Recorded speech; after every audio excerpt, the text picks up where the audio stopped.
Artis Julia Perez terus berusaha untuk mencapai kesembuhan atas penyakit kanker serviks yang dideritanya. Ditemui di sebuah acara kemarin malam, pelantun Akura Popo ini tak membantah ketika dikonfirmasi kalangan media tentang dirinya yang mengalami menopause dini akibat imbas kemoterapi yang ia jalani sebagai jalan penyembuhan.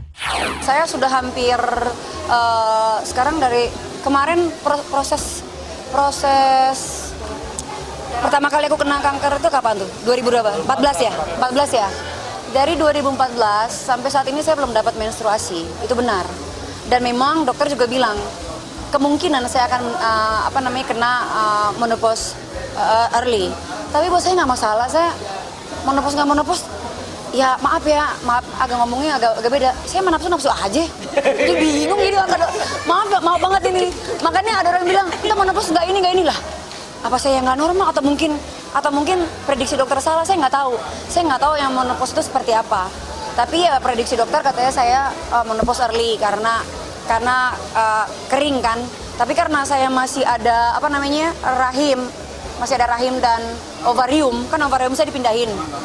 Jadi dia masih berbuah, masih sehat, masih memberikan sel-sel gitulah katanya.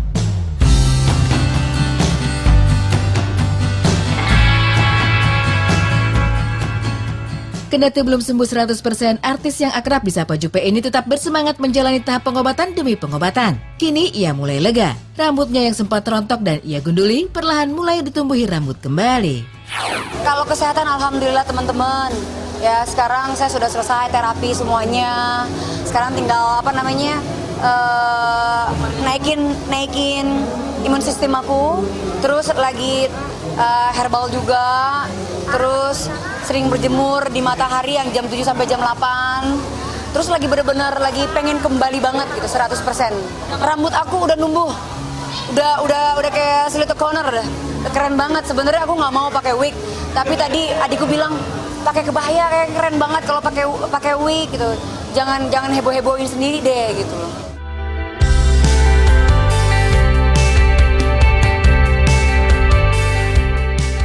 Rasa optimis Jupe untuk dapat sembuh yang begitu besar, pada akhirnya mendorong juga keyakinan Jupe untuk dapat memiliki anak dari rahimnya sendiri. Walau banyak yang sangsi, namun mantan istri Gaston Castanyo ini tetap berpikir positif, tak ada yang tak mungkin bila Tuhan menghendaki. Karena itulah, selain berusaha sebisa mungkin, Jupe pun tak akan berhenti untuk berdoa mengharap pertolongan Yang Maha Kuasa. Saya yakin, doa teman-teman media, doa orang-orang di luar, saya yakin kalau Allah pasti akan mengabulkan semua atas izin Allah. Saya pasti bisa punya anak. Walaupun seandainya misalnya yang kiri saya terkena kena radiasi, kan ovarium kan ada 2 kan. Walaupun satu, atas izin Allah semuanya pasti masih bisa. Pokoknya tidak ada yang tidak mungkin dalam hidup ini.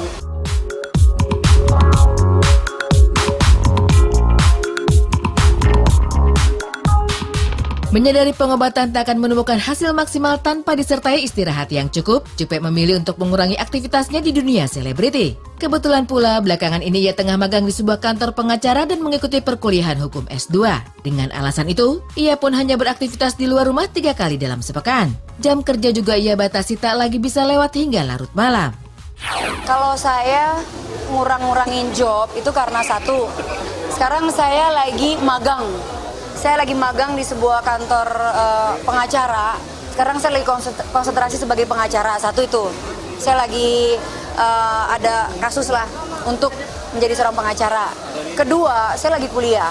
Dan ketiga, dokter memang mengharuskan saya sekarang itu kerja seminggu 3 kali. Batasannya itu dari pagi sampai paling malam adalah jam 8. Jam 8. Jadi dokter bilang gitu, karena kalau misalnya di atas jam segitu, ya sama aja, ya janganlah, saya juga nggak mau gitu. Sama aja ya percuma saya usaha kanan kiri mau sembuh, tapi saya sendiri yang bandel gitu. Jadi saya makanya malam jarang kalian lihat di acara-acara malam, karena memang saya berusaha untuk nggak ambil acara malam.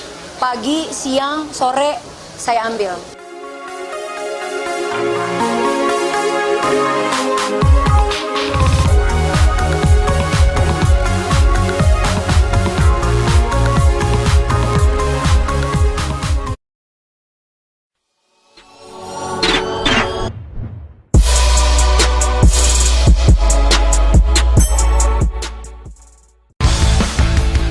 Sekian lama berpisah, tiba-tiba Jessica Iskandar dipertemukan kembali dengan sahabat lamanya Jennifer Bahdim. Mereka telah mengenal satu sama lain dan bersahabat selama 6 tahun. Perpisahan mereka dikarenakan Jennifer harus mengikuti suaminya Irfan Bahdim meneruskan karir sepak bolanya ke negeri Sakura, Jepang. Emang kita kenal udah lama, udah kayak 6 tahun. Jadi ya udah mumpung Jennifer lagi bolak-balik Indonesia, jadi kita sering jalan bareng gitu.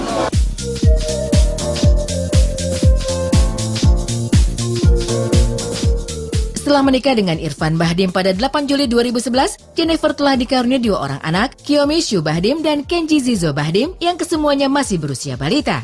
Merawat 2 anak di usia seperti itu tentu membawa kerepotan tersendiri bagi Jennifer, apalagi hidup merantau di negeri orang. Hal itu yang membuat Jessica kagum dengan sosok Jennifer. Bahkan Jessica banyak belajar dari sahabatnya itu mengenai cara mengasuh anak. Jennifer nih pinter banget ngurus anak-anaknya, ada 2, dan itu anaknya dua-duanya pinter-pinter. Jadi aku banyak banget belajar dari Jennifer gimana dia how you take care of your kids. Karena kan punya 2 anak apalagi masih balita, it's not easy. Jadi aku banyak banget belajar.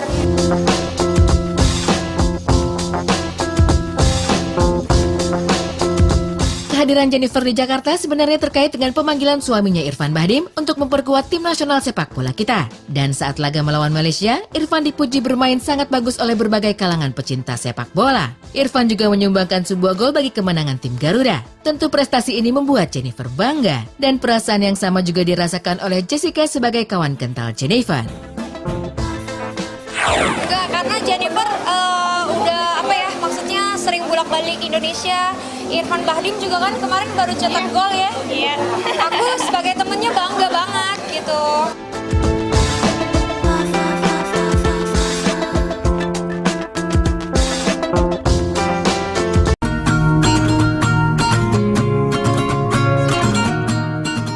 Dua bulan pasca menikah, Ben Kasyafani dan istrinya Ines akhirnya berkesempatan juga menjalani bulan madu yang tertunda ke Pulau Bali. Ditemani putri Ben dari pernikahan terdahulu, Sienna, pasangan ini memilih Pulau Dewata Bali sebagai destinasi wisata untuk merayakan momen bahagia pernikahan mereka. Menikmati suasana pantai, Ben mengaku baru kali inilah bisa mengajak Sienna melihat laut dan menyaksikan debur ombak untuk pertama kalinya. Liburan, kemarin sempat ke Bali,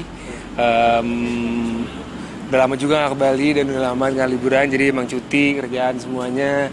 Bawa sama Ines juga, sama Sienna juga, jadi seru banget. Seminggu, liburan seminggu dari Senin sampai weekend sampai Minggu, pindah-pindah main pantai. Emang udah janji banget sama Sienna, janji bawa ke ke Taman Safari yang ada di Bali Safari yang ada di Bali kan.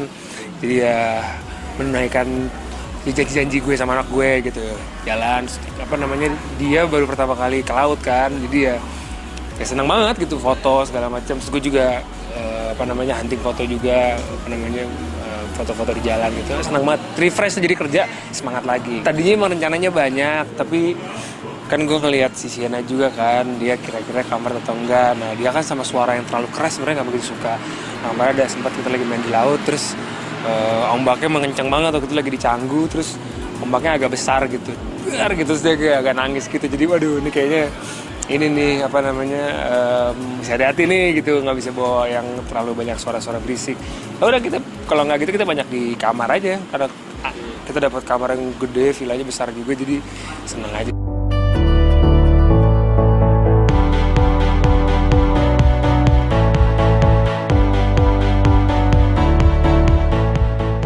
Awalnya Ben dan istri merencanakan akan mengunjungi beberapa lokasi wisata. Sayangnya, melihat Sienna belum dapat diajak keluar ruangan terlalu lama, akhirnya mereka pun memilih lebih banyak berdiam di kamar hotel dengan ruang kamar yang mewah, nyaman, juga berukuran besar. Mungkin yang paling berkesan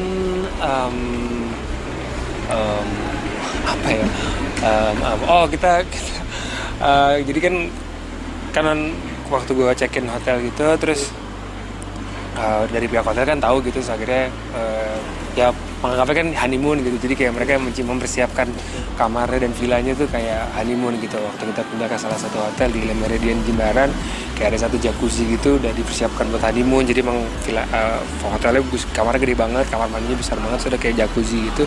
Jacuzzinya ngadep ke sunset gitu, emang ada kacanya gede banget dari kamar mandinya gitu. Terus ada bunga-bunga di situ kan, kayak romantis banget. Akhirnya kita mandi lah, tapi bertiga. Akhirnya kayak berenang aja bertiga sama anak gue juga gitu.